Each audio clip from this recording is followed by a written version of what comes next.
সমস্ত কিছু ঠিক করার দায়িত্ব কিন্তু সরকারের, এবং তা তদারকি করবে সুপ্রিম কোর্ট। সূক্ষ্মভাবে বিশ্লেষণ করলে, প্যানেলটাকে বিশ্লেষণ করলে কত পেতে হবে, এটা প্রার্থী নতুনভাবে ইন্টারভিউতে ডাক পাবে। জেনারেল, এসসি, এসটি সমস্ত ক্যাটাগরি মিলিয়ে ওবিসি রিভাইজ সংরক্ষণ নীতির ফলে সকলেরই চোখ এখন ইডব্লিউএস এর দিকে।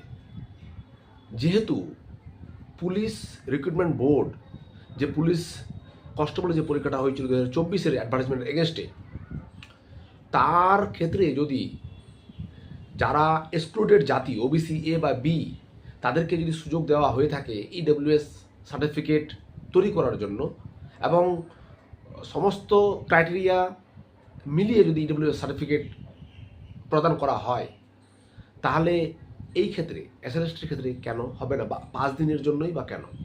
এই ব্যাপারটা অনেকেই আমাকে প্রশ্ন করছে, সদুত্তর কিছু নেই, যদিও এটা হওয়া উচিত।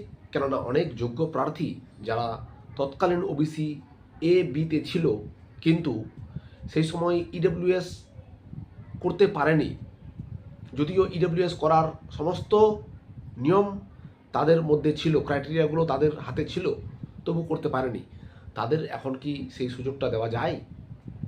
এইরকম একটা ব্যাপার, এটা একটা দিক।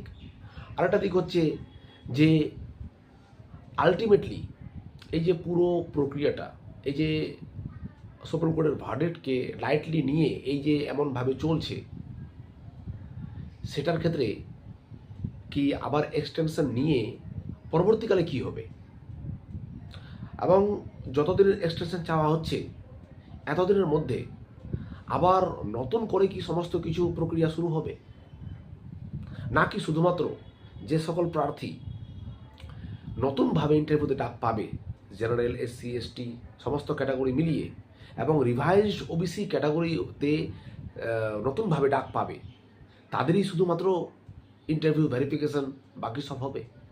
এবং যারা আগের প্যানেলে অলরেডি তাদের মেরিট র্যাঙ্ক, তাদের যে ক্যাটাগরি সেগুলো বিন্যস্ত ছিল, সেই পুরো বিন্যাসটা কি চেঞ্জ হবে এখন? অবশ্যই চেঞ্জ হবে, অবশ্যই চেঞ্জ হবে, কিন্তু প্যানেলের যে র্যাঙ্কিংস সেটা পরিবর্তন হবে আমূল। নতুনভাবে হবে কি না সেটা এখনই বলা যাচ্ছে না, না হওয়াটাই বেটার। নতুন করে সবাই, অল অ্যান্ড সান্ড্রি সবাইকেই ইন্টারভিউ, সবাই ভেরিফিকেশন, এরকম না হওয়াটাই বেটার। তবে যারা নতুনভাবে ডাক পাচ্ছে, তাদের ভেরিফিকেশন, ইন্টারভিউ এবং প্যানেল মেরিট র্যাঙ্ক সেটাও হবে।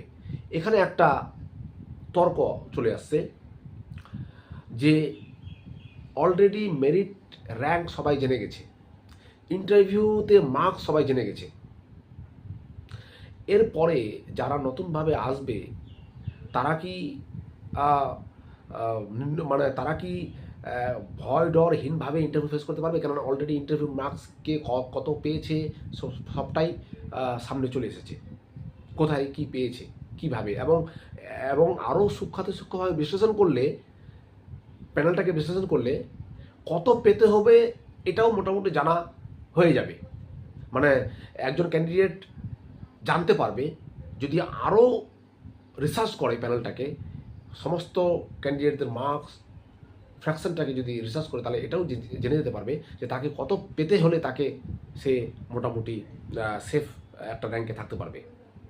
এরকম প্রচুর সূক্ষ্ম ব্যাপার জড়িয়ে আছে। তার মধ্যে ত্রিপুরা যে প্যানেল ক্যান্সেলেশন, এবং এখনও যে ক্যান্ডিডেটরা বঞ্চিত হয়ে আছে, চাকরিতে আবার ফিরে পায়নি, সেই ব্যাপারটাও কিন্তু অনেকেই প্রশ্ন তুলছে। এরকম একটা অবস্থায় বিশেষ করে ওবিসি রিকাস্ট করে যে প্যানেলটা তৈরি হবে, সেই প্যানেলের উপর আবার নতুন করে কোনো বিপদ আবার ঘনাবে না তো?